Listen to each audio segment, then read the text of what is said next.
आप सभी को मेरा नमस्कार।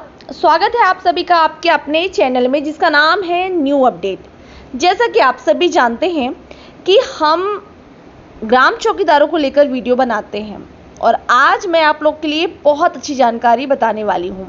जैसा कि आप सभी जानते हैं कि चुनाव का माहौल है और चुनाव के टाइम पे सभी सरकार अपने अपने नए घोषणा पत्र लेकर आती है। जहां हमारे मोदी जी लेकर आए हैं संकल्प पत्र, वहीं पे हमारे राहुल जी लेकर आए हैं न्याय पत्र। दोनों के पक्षों को आज हम रखने वाले हैं। दोनों की क्या क्या योजनाएं निकालने वाले हैं, कौन कौन से लाभ देने वाले हैं, क्या क्या बेनिफिट होगा अगर इनकी सरकार आएगी, तो ये सारी जानकारी आपको मिलने वाली है आज की वीडियो में।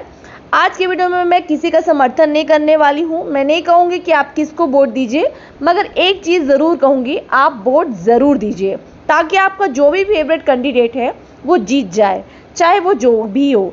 चाहे आप मोदी जी को दें या आप राहुल जी को दें, आपकी मर्जी है। आप पूरे आज़ाद देश के वासी हैं और आपको पूरी आज़ादी है, आप किसी को भी वोट दें, मगर वोट ज़रूर दें।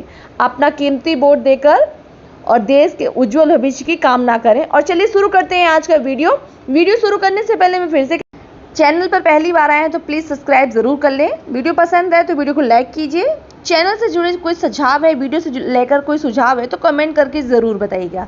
तो चलिए शुरू करते हैं आज का वीडियो। पत्र और न्याय पत्र का नाम दे दिया गया है। बीजेपी ने जहां अपने घोषणा पत्र को संकल्प पत्र, इन्होंने न्याय पत्र कांग्रेस ने कहा है। तो 19 अप्रैल के इस होने वाले आगामी लोकसभा चुनाव के लिए 4 जून को रिजल्ट घोषित होगा और ये जो इस बार का 2024 का लोकसभा चुनाव है 7 फेज में करवाया जा रहा है। भारतीय जनता पार्टी का घोषणा पत्र 4 स्तंभ पर आधारित है और वो 4 स्तंभ क्या है, बीजेपी क्या कहती है कि हम महिला, युवा, श्रमिक और किसान, और उसके साथ जो आप एक नारा सुन रहे होंगे मोदी की गारंटी, उसमें उन्होंने कांग्रेस के घोषणा पत्र की अगर हम लोग बात कर दें तो कांग्रेस अपने घोषणा पत्र में कितने प्रकार के वादों की बात कर रहा है, 5 वादों की बात कर रहा है, ये 4 की बात कर रहे हैं। इनके 5 स्तंभ क्या हैं? युवा न्याय, मतलब युवा से युवा, चलिए सर ध्यान दे दिए। नारी न्याय, महिला शब्दों को बदल कर दिया गया, ये दोनों लोग एक हैं। किसान न्याय, तो चलिए सर किसान भी इसमें आ गए हैं। श्रमिक न्याय, श्रमिक भी आ गए हैं। 5वां इन्होंने बढ़ा दिया है हिस्सेदारी न्याय, कि आम भारतीय की हिस्सेदारी होगी हर पॉइंट में। और जहां भाजपा ने, अगर आप नोटिस करें, ये कहा है कि हम कितने प्रकार के 14 प्रकार की गारंटी दे रहे हैं, वहीं कांग्रेस 25 प्रकार की गारंटी देने को प्रावधान कर रही है। आइए एक बार तुलनात्मक अध्ययन करते हैं कि भाजपा और कांग्रेस के संकल्प पत्र और न्याय पत्र में, इधर आपके मोदी जी का संकल्प पत्र, इधर भाजपा कांग्रेस का न्याय पत्र। देखिए युवाओं के लिए यहां पे भाजपा कह रही है कि पेपर लीक नियंत्रण के लिए लागू पारदर्शी परीक्षाएं ये हम कराएंगे। कांग्रेस क्या कह रही है कि अगर हमारी सरकार आई तो हम प्रशिक्षण के नए अधिकार की गारंटी देंगे और 1 वर्ष का हम इंटर्नशिप भी प्रदान करेंगे। युवाओं को अगर उनका ग्रेजुएशन हो जाएगा तो हम इंटर्नशिप वगैरह देंगे और नए अधिकार की गारंटी देंगे। स्टार्टअप फंडिंग और स्टार्टअप, ये कह रहे हैं हम स्टार्टअप भी देंगे युवाओं को जो व्यापार करना चाह रहे हैं। भाजपा कह रही है कि हम मैन्युफैक्चरिंग के क्षेत्र में रोजगार के अवसर बढ़ाएंगे। हम उद्यमिता की भावना को बढ़ाते हुए क्रेडिट सीमा 20 लाख रुपए की जाएगी।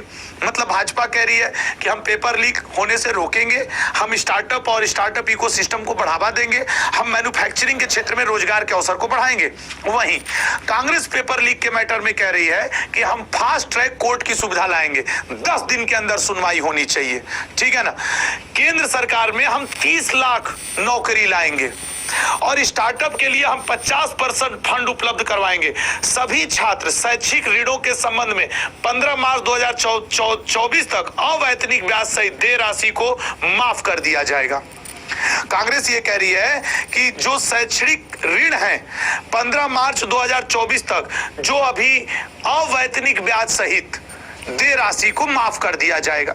जो एजुकेशन लोन लिए हैं उनके मैटर में ये कांग्रेस का बड़ा बयान है कि अवैतनिक ब्याज सहित देय राशि को माफ कर दिया जाएगा।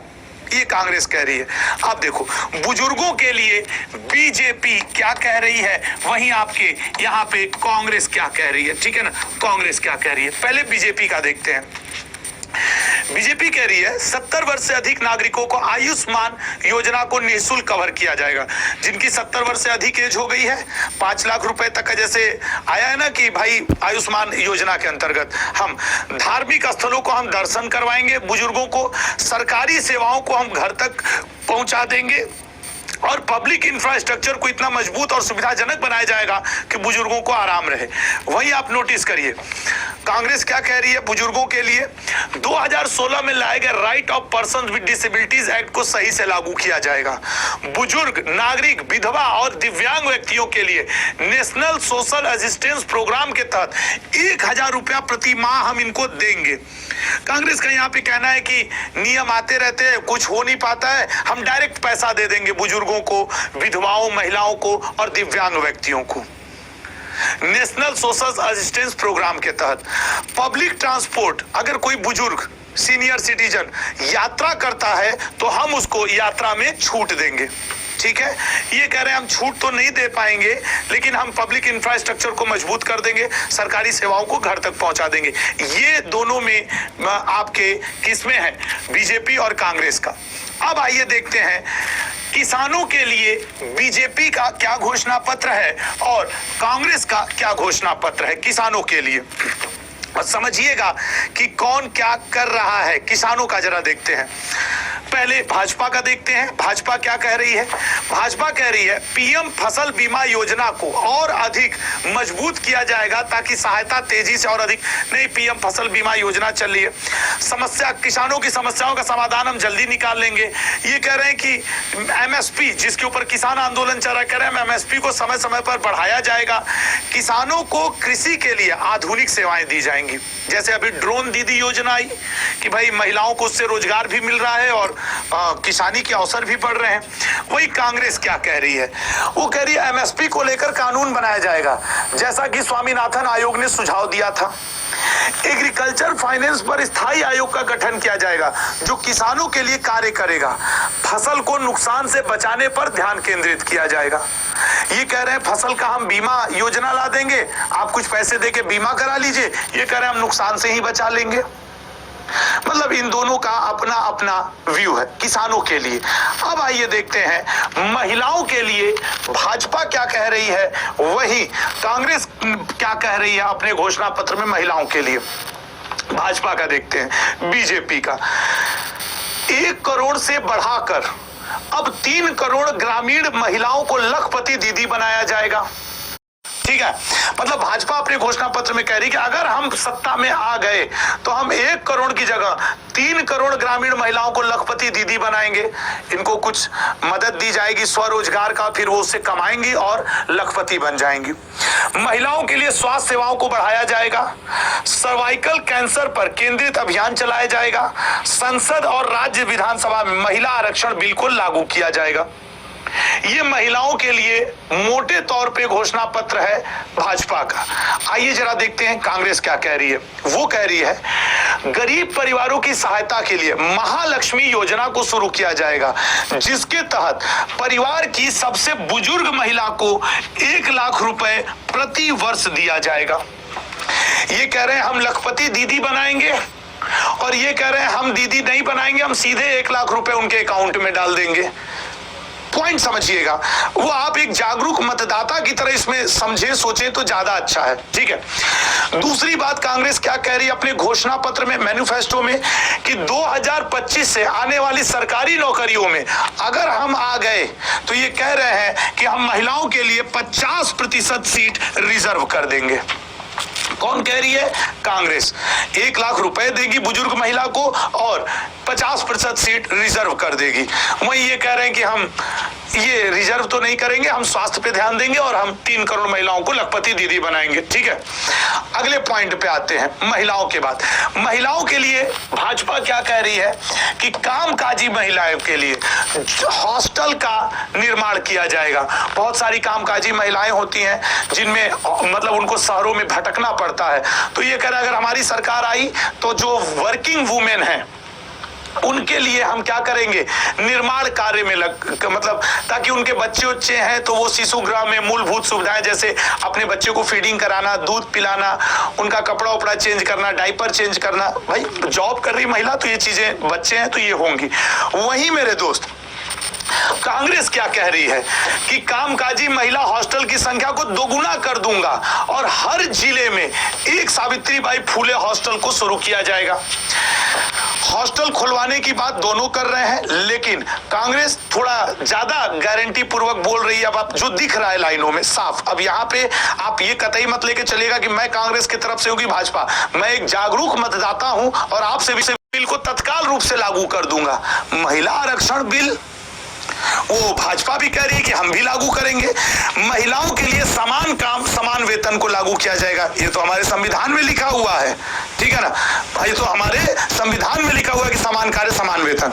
तो महिलाओं के लिए अगर अब हम बात करें श्रमिकों के लिए कि भाजपा क्या कह रही है श्रमिकों के लिए और कांग्रेस क्या कह रही है अपने घोषणा पत्र में श्रमिकों के लिए, आइए पहले देखते हैं भाजपा। श्रमिकों के लिए राष्ट्रीय न्यूनतम वेतन पर ध्यान दिया जाएगा। जैसे बहुत सारी प्राइवेट कंपनियां होती हैं, वेतन में बड़ा अंतर रखती हैं। गिग वर्क्स का ई श्रम पंजीकरण किया जाएगा ताकि सरकारी योजनाओं का लाभ मिल सके। ऑटो, टैक्सी, ट्रक और अन्य ड्राइवरों को सरकारी लाभकारी योजनाओं में शामिल किया जाएगा। यह है श्रमिकों के लिए भाजपा का अपना वादा। वहीं आइए देखते हैं कांग्रेस अपना क्या वादा कर रही है। मत्स्य पालकों की गाड़ियों का बीमा करवाया जाएगा। मत्स्य से मतलब मछली है। मछली पालकों के लिए कोऑपरेटिव बैंकों की स्थापना की जाएगी। कार्यस्थल पर महिला पुरुष लिंग भेदभाव को समाप्त कर दिया जाएगा। महिलाओं के लिए समान काम समान वेतन लागू किया जाएगा। मनरेगा के तहत प्रतिदिन मजदूरी को 400 रुपए बढ़ा देंगे। मतलब कहीं ना कहीं कांग्रेस ये बोल रही है कि अगर हम सत्ता में आ गए तो हम मनरेगा की एक दिन की मजदूरी 400 रुपए कर देंगे। अब अगर उसके बाद आते हैं श्रमिकों के लिए और क्या क्या, भाजपा कहती है कि हम पीएम विश्वकर्मा योजना का विस्तार करेंगे। पीएम से पात्र व्यक्तियों को ऋण दिया जाएगा। सफाई कर्मचारियों का सशक्तिकरण किया जाएगा। ट्रांसजेंडरों की जरूरत पर ध्यान दिया जाएगा और उन्हें आयुष्मान भारत योजना में कवर किया जाएगा। अब देखिए कांग्रेस गिग वर्कर्स को सहायता और सुरक्षा प्रदान की जाएगी। राशन कार्ड्स को अपडेट किया जाएगा ताकि बेहतर सुविधाएं दे जा सके। सस्ती दरों पर खाना उपलब्ध कराने के लिए इंदिरा कैंटीन शुरू करेगी कांग्रेस। वो कह रही कि अगर हम सत्ता में आए तो ऐसा करेंगे। आंगनबाड़ी वर्कर्स को डबल किया जाएगा और 14 लाख अतिरिक्त नौकरियां लाई जाएंगी। आंगनबाड़ी की नौकरी बढ़ाई जाएंगी। और ये भी कह रहे हैं कि प्रतिदिन न्यूनतम वेतन 400 रुपए सुनिश्चित किया जाएगा। ठीक है ना, अब प्रतिदिन 400 रुपए न्यूनतम वेतन सुनिश्चित किया जाएगा। ये आपके सामने भाजपा के संकल्प पत्र वर्सेज कांग्रेस का न्याय पत्र था। निर्णय आपका होगा।